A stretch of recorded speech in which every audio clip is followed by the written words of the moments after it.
Olá pessoal, nós chegando com mais um vídeo para vocês. Hoje aqui, pessoal, fazer aqui um torresmo nesse fogãozinho aqui, ó. Esse pequeno fogão aqui, movido a álcool, tá, pessoal?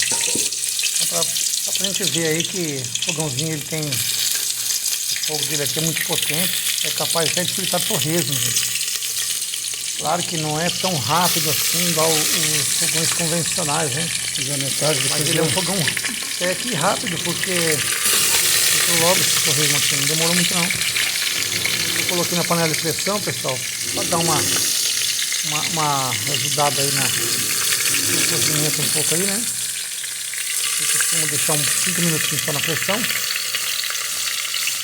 E depois então eu coloco numa outra panela com óleo, né? Para fazer ele ficar crocante, né?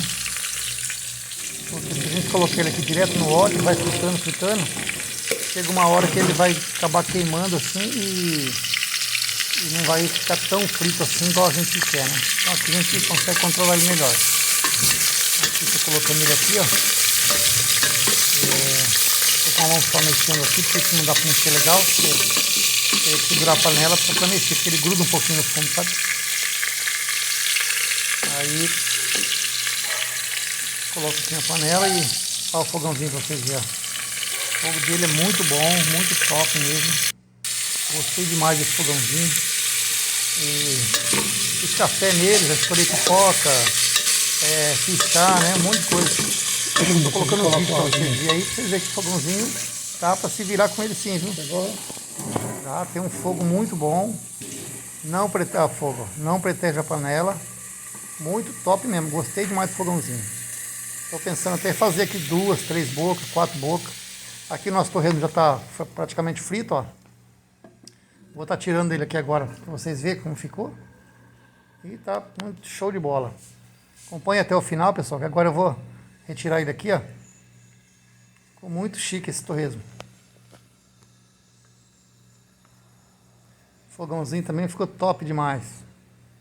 Não esquece, pessoal, deixar aquele like para nós abençoado aí, beleza?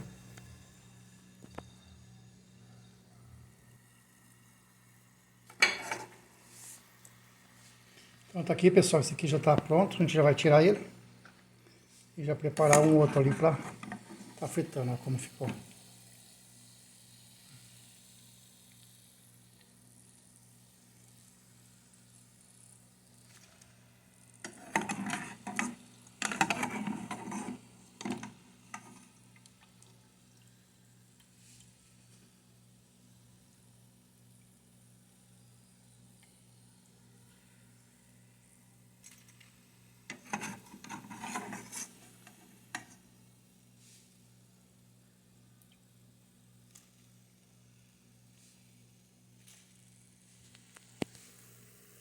Ficou muito crocante, muito gostoso, hein?